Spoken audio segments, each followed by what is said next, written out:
The Spirit of the Lord is here among us in this place.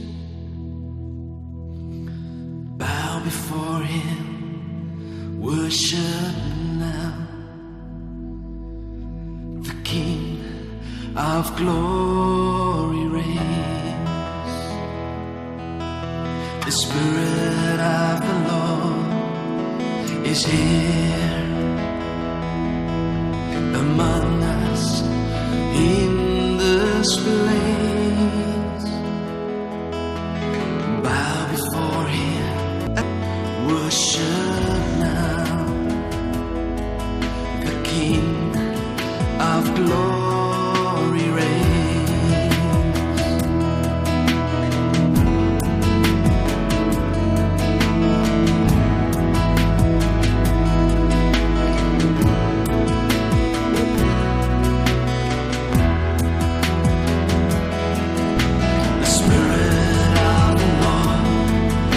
Is here among us in this place.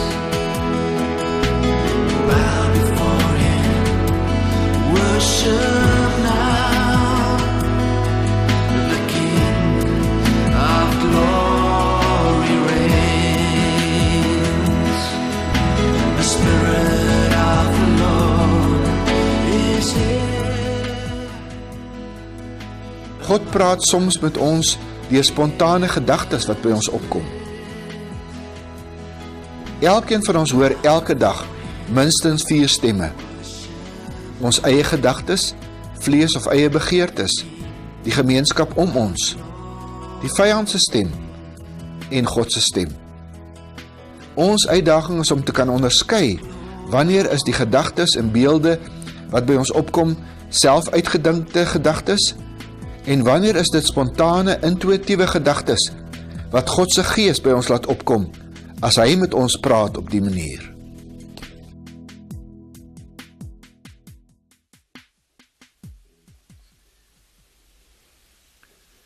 God se diepste begeerte is hierdie intieme liefdesverhouding met my en jou. Waar hy sy hart aan ons kan bekend maak en homself aan ons kan bekend maak. En hy in ons vrymoedigheid het om sommer net met hom te praat oor dit wat in ons hart is. Hierdie verhouding noem die Bybel in Engels fellowship. Ons lees byvoorbeeld daarvan in 1 Korintiërs 1 vers 9. Kom ek haal vir jou uit die New International Version aan. God, who has called you into fellowship with His Son, Jesus Christ our Lord, is faithful. Sien, dis waaroor dit gaan, oor hierdie fellowship, hierdie gemeenskap, intieme liefdesgemeenskap. En dis God se hart. En dis binne hierdie intieme liefdesverhouding waarin God natuurlik met jou en my wil praat op allerlei maniere. En ons het nou al 'n bietjie met mekaar gedeel oor al die maniere waarop die Here met 'n mens kan praat. Behalwe natuurlik deur die Bybel, maar op baie ander maniere. Een van die besondere maniere waarop die Here met jou en my wil praat, is natuurlik deur sy Gees hier binne in ons. Wat letterlik so spontane gedagtes by ons gaan opkom. Die Here se hart is om met jou en my te praat. Kom ek haal vir jou aan daar uit Romeine 8, vanaf vers 9, wat daar staan. Julle word egter nie deur julle sondige natuur beheers nie, maar deur die Gees, want die Gees van God woon in julle. As iemand die Gees van Christus nie het nie, behoort hy nie aan Christus nie. Sien, die Gees van God bly binne in ons, om ons lewe te beheers. Wat eintlik maar net doodgewoon beteken, dat hy ons begin lei, dat hy vir ons begin opdrag te gee, dat hy God se hart aan ons gaan begin bekend maak. Vers 12. Daarom dan, broers, staan ons onder 'n verpligting, maar nie teenoor ons sondige natuur om daarvolgens te lewe nie. As julle lewe deur die sondige natuur laat beheers, gaan julle die dood tegemoet. Maar as julle deur die Gees 'n einde maak aan julle sondige praktyke, sal julle lewe. Almal wat hulle deur die Gees van God laat lei, is kinders van God. Hoor jy, die Gees van God wat hier binne in ons is, wil ons lei. Vers 15. Die Gees wat aan julle gegee is, maak julle nie tot slawe nie, en laat julle nie weer in vrees lewe nie. Nee, julle die Gees ontvang wat julle tot kinders van God maak, en wat ons tot God laat roep, Abba, dit beteken Vader. Hierdie Gees getuig saam met ons gees, dat ons kinders van God is. Hier hoor ons, dat die Gees van God wat hier binne in ons is, met ons gaan praat, en hy gaan onder andere ons heeltyd herinner daaraan, dat ons kinders van die lewende God is. Kom ek lees vir jou 'n volgende gedeelte, daar uit 1 Korintiërs 2, vanaf vers 9. Maar soos daar geskrywe staan, wat die oog nie gesien en die oor nie gehoor het nie, en wat in die hart van die mens nie opgekom het nie, dit het God gereed gemaak vir die wat hom liefhet. Aan ons dan het God dit deur die Gees bekend gemaak, want die Gees deursoek alle dinge, ook die diepste geheimenisse van God. Weereens sê Paulus, die Gees van God daar binne in julle, gaan met julle praat. Vers 11, watter mens ken die verborgde dinge van 'n mens, behalwe die Gees van die mens wat in hom is? So ook ken niemand die verborgde dinge van God nie, behalwe die Gees van God. Die Gees wat ons ontvang het, is nie die Gees van die wêreld nie, maar die Gees wat van God kom. So weet ons dat God ons uit genade geskenk het. Sien, die Heilige Gees wil aan ons dit verkondig, wat God ons uit genade geskenk het. Vers 13. Dit verkondig ons ook nie met geleerde woorde wat menslike wysheid ons leer nie, maar met die woorde wat die Gees ons leer. So verklaar ons geestelike dinge aan mense wat die Gees het. Die mens wat die Gees van God nie het nie, aanvaar nie die dinge van die Gees van God nie. Vir hom is dit onsin. Hy kan dit ook nie verstaan nie, omdat dit geestelik beoordeel word. Die mens wat die Gees van God het, want die Gees van God woon nie binne in ons, kan die waarde van alle dinge beoordeel, maar self kan hy deur geen mens beoordeel word nie. Daar staan geskrywe, wie ken die gedagtes van die Here? Wie sal hom raad gee? Maar ons het die Gees van Christus. Sien, en Paulus is met ander woorde heeltyd besig om vir ons te beklemtoon. God het sy Gees gegee om in ons te woon, in ons liggame, en hierdie Gees wil ons van daar af leer en lei. Natuurlik gaan hy die Bybel gebruik om met ons te praat, ander mense gebruik om met ons te praat, maar ons moet nie verbaas wees as hy ook hier van binne af met ons gaan begin praat nie.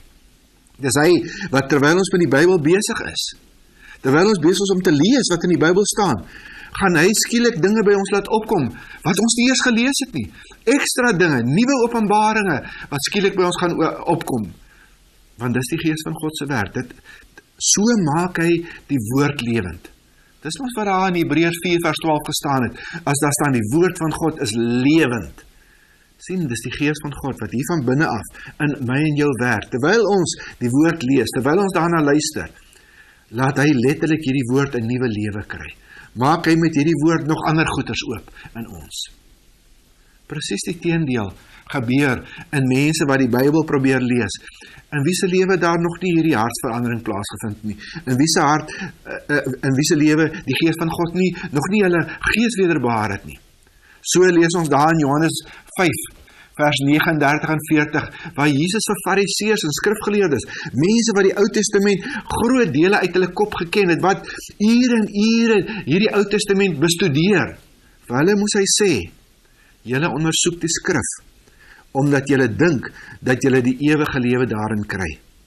En dit is juist die skrif wat oor my getuig, tog wil julle nie na my toe kom, sodat julle die lewe kan kry nie. Voordat 'n mens nog nie Jesus Christus ontdek het as verlosser en Here nie, en God deur sy Gees jou hart verander het, en jou 'n nuwe gees gegee het nie, letterlik vir jou nuwe oë gegee het, 'n nuwe verstand om die Bybel te kan verstaan nie, kan jy maar die skrif lees en die Bybel lees, en dit sal nie vir jou sin maak nie. Want dit is die Gees van God, wat hier binne in ons woon, se werk, om woord lewend vir jou te maak.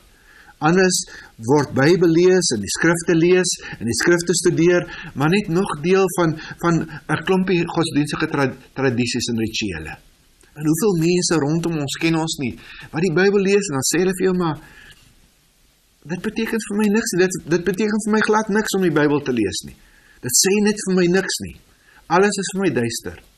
En dan verstaan 'n mens wat die skrif hieroor sê, dat dit die Gees van God se werk is om dit vir ons oop te maak. Miskien moet ek ietsie anders met jou deel. Ek het dit een keer vir jou gesê reeds. Elkeen van ons hoor elke dag 4 stemme in ons lewe. Die eerste stem wat ons hoor is ons eie gedagtes. Kom ons noem dit sommer ons vlees. Dis die dinge wat ek en jy self uitdink. Die tweede stem wat ons hoor, is die stem van die gemeenskap, en ons ken daai stem baie goed. Dis daai stem wat maak dat 'n mens in 'n bepaalde godsdienstige gemeenskap sit, wat miskien dinge anders doen as jy. Miskien woon jy eredienste by, waar mense vrymoedigheid het om hulle hande in die lug op te steek, wanneer daar gesing word. Maar dan woon jy erediens by, waar die gelowiges nie daai vrymoedigheid het nie.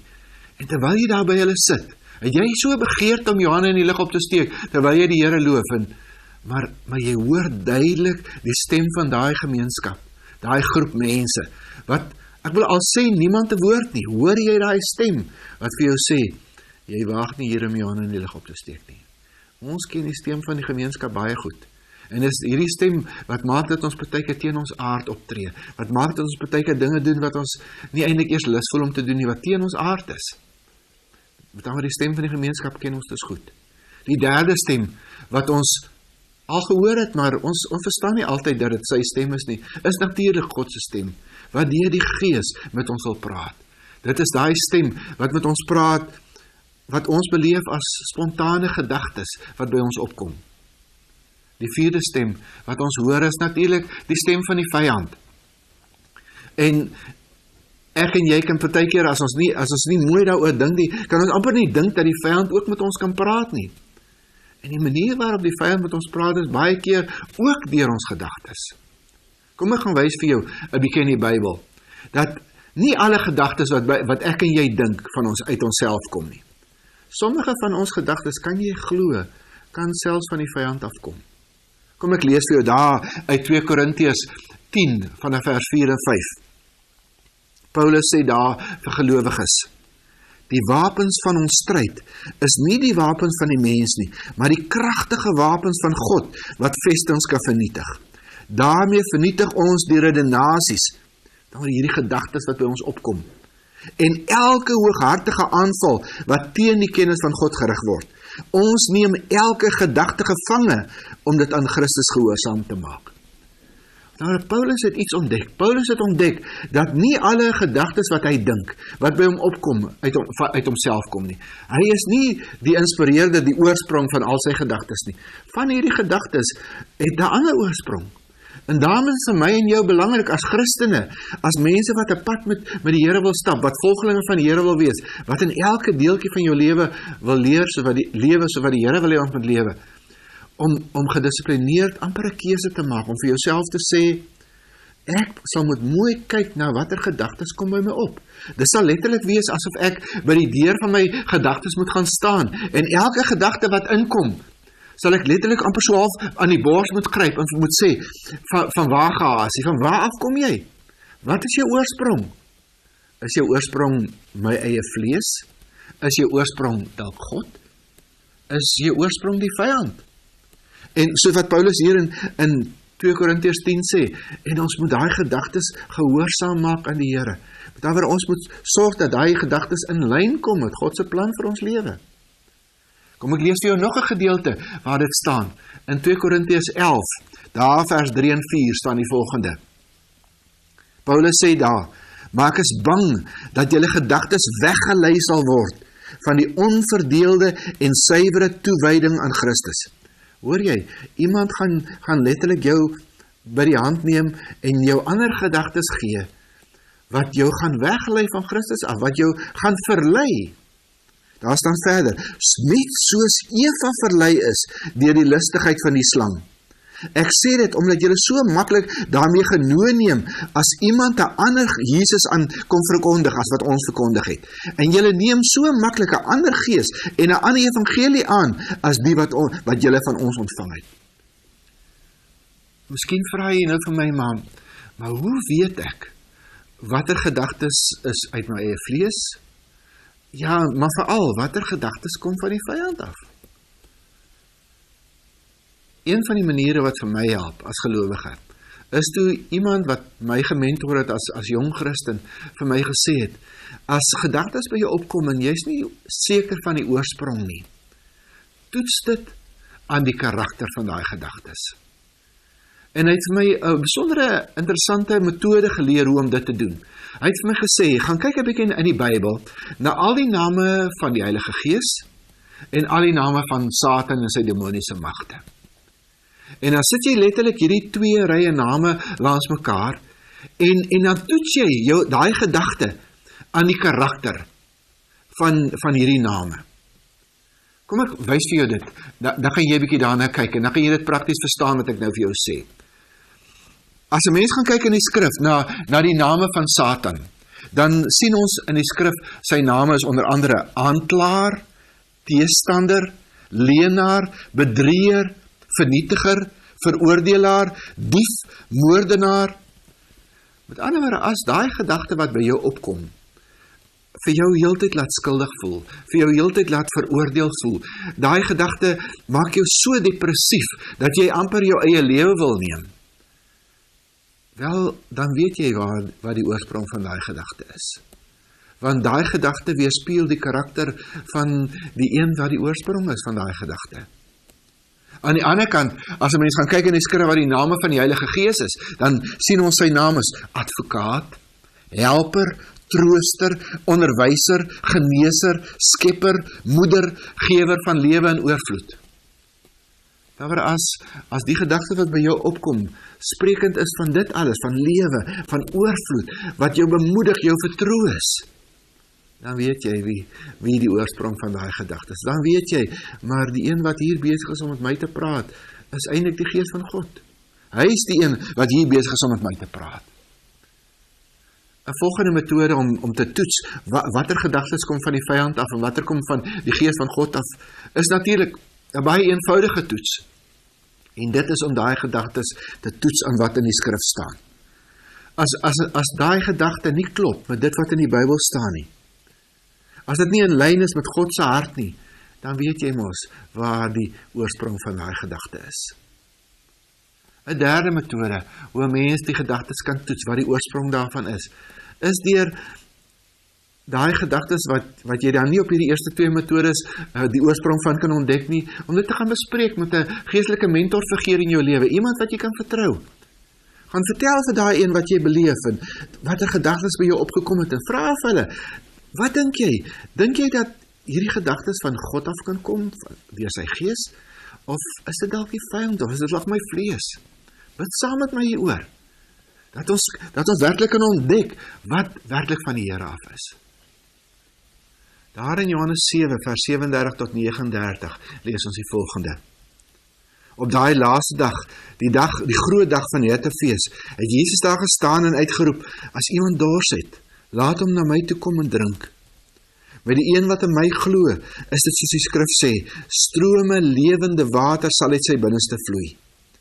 Hiermee het hy na die Gees verwys, want die mense wat tot geloof in hom kom, sou die Gees ontvang.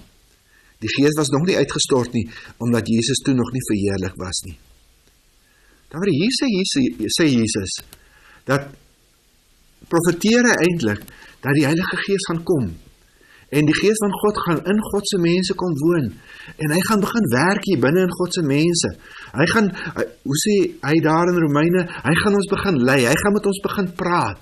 Dit gaan werklik wees soos 'n stroom lewe, soos dat hierdie gedagtes van die Gees van God af by ons begin opborrel, en hy nuwe goed aan ons openbaar, en hy met ons praat, gaan dit werklik wees soos 'n stroom lewende water, wat uit my en jou borrel. En natuurlik gaan hy lewende water, eers vir my en vir jou natuurlik voed. Maar dit gaan net eenvoudig ook uit ons uitborrel na ander mense toe. En ook hulle begin voed en ook vir hulle begin seën. Sien, dis wat in God se hart is. God se hart is om met jou en my 'n intieme liefdesverhouding te hê. Om heeltyd met ons aan die praat te bly.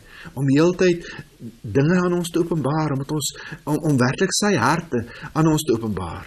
Om vir ons raad te gee in situasies. Ja, miskien nuwe dinge vir jou te wys oor iemand anders, wat jy weer aan iemand anders moet gaan bedien. Maar, om dit te laat gebeur, en ek kom weer terug na dit toe, om dit te laat gebeur, moet hier iets in my en jou hart gebeur. Ons moet eers die lewende God self leer ken. Ons moet Jesus Christus werklik leer ken as verlosser en Here. God se Gees moet kom, hoe sê Jesus daar in Johannes 3, en ons hart wederbaar. In Esegiel 36, daar vanaf vers 24, profeteer die profeet Esegiel oor hierdie hartsverandering wat in ons lewe moet gebeur. Kom ek lees vir jou wat daar staan. God profeteer daardeur Esegiel, ek sal julle tussen die nasies uitvat, julle uit alle lande bymekaar maak en julle na julle land toe bring. Ek sal reinigingswater oor julle uitgooi, sodat julle rein kan word. Ek sal julle reinig van al julle onreinheid en van al julle afgoderry. Ek sal vir julle 'n nuwe hart en 'n nuwe gees gee. Ek sal die kliphart uit julle liggame uithaal en julle hart van vleis gee. Ek sal my gees in julle gee en ek sal maak dat julle volgens my voorskrifte leef en my bepalings gehoorsaam en nakom. Sien, dit is God se hart.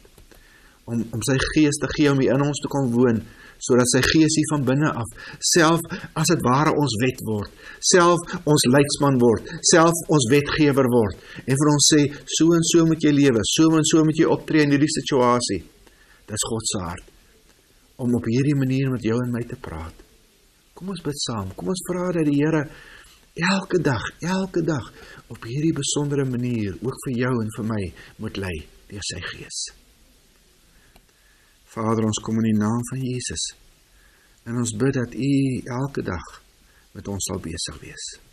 Dat U self deur die Gees wat hier binne in ons is, met ons sal praat, ons sal lei, ons sal leer, nuwe dinge aan ons sal openbaar. Here, maak ons gees oop en sensitief vir U stem. Help vir ons om U stem te onderskei tussen al die stemme. Dankie, Here, dat U so met ons besig is. Ons eer U daarvoor in die naam van Jesus. Amen.